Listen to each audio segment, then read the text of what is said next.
Next আমরা যেটা বলবো সেটা হচ্ছে এন্ডোপ্লাজমিক রেটিকুলাম। এখন আমরা সেল অর্গানেলগুলোর ব্যাপারে পড়া শুরু করেছি। ঠিক আছে, প্রথম হচ্ছে এন্ডোপ্লাজমিক রেটিকুলাম। এর আগে নিউক্লিয়াস পড়ে ফেলেছিলাম আমরা। এন্ডোপ্লাজমিক রেটিকুলাম কোনগুলোকে বলে আগে দেখো। নিউক্লিয়াসের সঙ্গে দেখো এই যে স্ট্রাকচারগুলো দেখতে পাচ্ছি, নিউক্লিয়াসের সঙ্গে, নিউক্লিয়াস থেকে লাগিয়ে এই যে স্ট্রাকচার, এগুলো এই যে এগুলো হচ্ছে আমাদের এন্ডোপ্লাজমিক রেটিকুলাম। আবার এখানে এই যে এগুলো, এটা হচ্ছে নিউক্লিয়াস। নিউক্লিয়াস থেকে শুরু করে পাইপ লাইক স্ট্রাকচার, যে টিউব লাইক স্ট্রাকচারগুলো দেখতে পাচ্ছি, এগুলো হচ্ছে আমাদের এন্ডোপ্লাজমিক রেটিকুলাম। এখন এন্ডোপ্লাজমিক রেটিকুলাম এখানে ছোট, বড় হয়ে দেখতে কেমন লাগে এন্ডোপ্লাজমিক রেটিকুলাম? বড় হয়ে এন্ডোপ্লাজমিক রেটিকুলাম দেখতে অনেকটা এরকম, দিস ওয়ে। এটা হচ্ছে নিউক্লিয়াস। নিউক্লিয়াস থেকে এভাবে পাইপের মতো অনেকগুলো অংশ বেরিয়েছে। এটা হচ্ছে আমাদের এন্ডোপ্লাজমিক রেটিকুলাম, দিস ওয়ান। আমরা এখানে বলেছি the envelope, sorry, the endoplasmic reticulum is a large network of membrane bound to tubes. Endoplasmic reticulum কি? Large network of membrane bound tubes. Tubes এর নেটওয়ার্ক মিনস একটা টিউবের পর আরেকটা টিউব, এরকম টিউব দিয়ে তৈরি, যেটা কি মেমব্রেন বাউন্ড। মেমব্রেন বাউন্ড যার উপর একটা লেয়ার আছে, আস্তরণ আছে, যেমন প্লাজমা মেমব্রেন যেমন, ঠিক সেরকম একটা লেয়ার আছে। অ্যান্ড শিটস, মোট কথা হচ্ছে আমাদের এন্ডোপ্লাজমিক রেটিকুলাম কি দিয়ে তৈরি? টিউব লাইক মেমব্রেন বাউন্ড এবং সঙ্গে শিটসও আছে। এইরকম আমাদের গঠন হচ্ছে এন্ডোপ্লাজমিক রেটিকুলামের। It looks like long tubular or round oblong bags. এটা দেখতে কেমন লাগে? ইট লুকস লাইক টিউবুলার, মানে টিউবের মতো, or round or oblong bags. Round or oblong bags, these are the round or oblong bags. এই যে রাউন্ড এবং অবলং ব্যাগসের মধ্যে দেখতে লাগে। The endoplasmic reticulum membrane is similar in structure to the plasma membrane. Endoplasmic reticulum-এর যে মেমব্রেনটা আছে, means যে আস্তরণটা আছে, similar structure plasma membrane. Plasma membrane যেমনি তৈরি, এন্ডোপ্লাজমিক রেটিকুলামের লেয়ারটাও মিনস মেমব্রেনটা এভাবেই তৈরি। দেয়ার আর two types of endoplasmic reticulum, rough endoplasmic reticulum and smooth endoplasmic reticulum. Endoplasmic reticulum দুই ধরনের আছে, একটা হচ্ছে রাফ আর একটা হচ্ছে smooth endoplasmic reticulum. Rough endoplasmic reticulum looks rough under microscope because it has particles called ribosome attached to its surface. এখন rough endoplasmic reticulum কেন বলা হয়েছে বা স্মুথ কেন বলা হয়েছে? আমরা যখন এন্ডোপ্লাজমিক রেটিকুলামকে দেখবো মাইক্রোস্কোপের নিচে, যেগুলিতে রাফ লাগছে, মানে একদম সিম্পল না, স্মুথ না, সেটা হচ্ছে আমাদের রাফ এন্ডোপ্লাজমিক রেটিকুলাম। কারা? যাদের গায়ের মধ্যে রাইবোজোম অ্যাটাচ করা আছে তারা হচ্ছে রাফ এন্ডোপ্লাজমিক রেটিকুলাম। আর যাদের গায়ের মধ্যে রাইবোজোম নেই তারা হচ্ছে স্মুথ এন্ডোপ্লাজমিক রেটিকুলাম। কোনগুলো? দেখো এখানে, এই দেখো ছোট ছোট ছোট ছোট, আমি একটু সামনে নিয়ে যাই। এই দেখো এই ছোট ছোট যে বাবলস মধ্যে দেখতে পাচ্ছ, দিজ আর রাইবোজোমস, যেগুলো নাকি অ্যাটাচ থাকে, তাই এদেরকে আমরা রাফ এন্ডোপ্লাজমিক রেটিকুলাম বলবো। ঠিক আছে, আর স্মুথ কোনগুলো? These are smooth. এই যে এগুলোর গায়ে কোনো আমাদের কি নেই, দেখো কোনো দাগ নেই, কোনো স্পট নেই, তাই ওরা স্মুথ এন্ডোপ্লাজমিক রেটিকুলাম। এগুলো হচ্ছে আমাদের রাফ এন্ডোপ্লাজমিক রেটিকুলাম, কারণ এদের মধ্যে রাইবোজোম লাগানো আছে। এটা হচ্ছে স্মুথ এন্ডোপ্লাজমিক রেটিকুলাম, কারণ এদের মধ্যে কোনো রাইবোজোম অ্যাটাচ নেই। তাই যেসব এন্ডোপ্লাজমিক রেটিকুলামের মধ্যে আমাদের রাইবোজোম অ্যাটাচ থাকে তাদেরকে আমরা রাফ এন্ডোপ্লাজমিক রেটিকুলাম বলবো। আর যাদের গায়ে এই রাইবোজোম অ্যাটাচ থাকে না তাদের আমরা স্মুথ এন্ডোপ্লাজমিক রেটিকুলাম বলবো। এটা পড়ে ফেলেছি।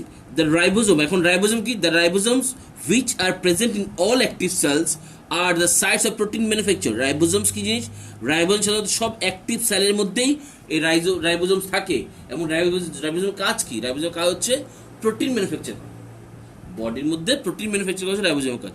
দ্য ম্যানুফ্যাকচার প্রোটিন আর then sent to various places in the cell depending on need using the endoplasmic reticulum. এরপরে কি হয়?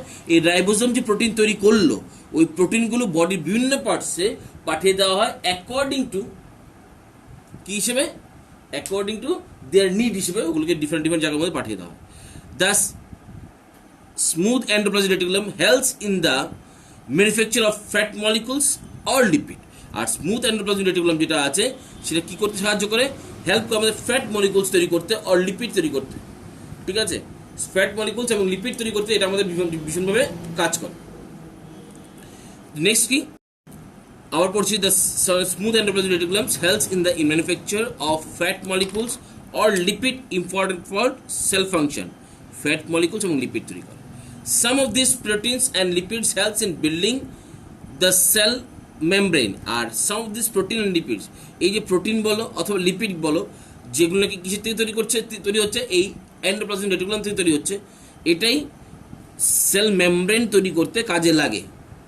এন্ডোপ্লাজমিক এবং স্মুথ এন্ডোপ্লাজমিক রেটিকুলাম থেকে রাফ এন্ডোপ্লাজমিক এবং স্মুথ এন্ডোপ্লাজমিক রেটিকুলাম থেকে আমাদের যেই প্রোটিন এবং লিপিড তৈরি হচ্ছে ওটা আমাদের সেলের মেমব্রেন বিল্ডিং এর কাজে লাগে। The process is known as membrane biogenesis. আর এই যে এন্ডোপ্লাজমিক রেটিকুলার ডিফারেন্ট সিক্রেশনের সাহায্যে, different secretion means fat molecules, lipids and protein, এই সিক্রেশনের ফলে এই যে মেমব্রেন তৈরি হলো ওই জিনিসটার নাম হচ্ছে membrane biogenesis. Some other proteins and lipids function as enzymes and hormones. আর অন্য ক্ষেত্রে অন্যান্য কিছু প্রোটিন আছে, লিপিড আছে, যেগুলো কি তৈরি করে, function as enzymes and hormones, hormones হিসেবে অথবা এনজাইমস হিসেবে কাজ করে। আর কিছু প্রোটিন আমাদের মেমব্রেন বিল্ড আপ করতে সাহায্য করে।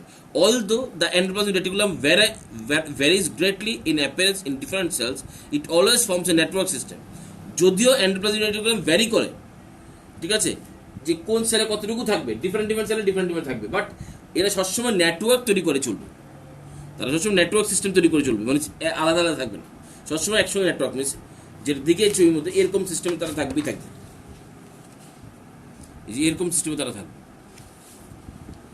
Thus, one function of endoplasmic reticulum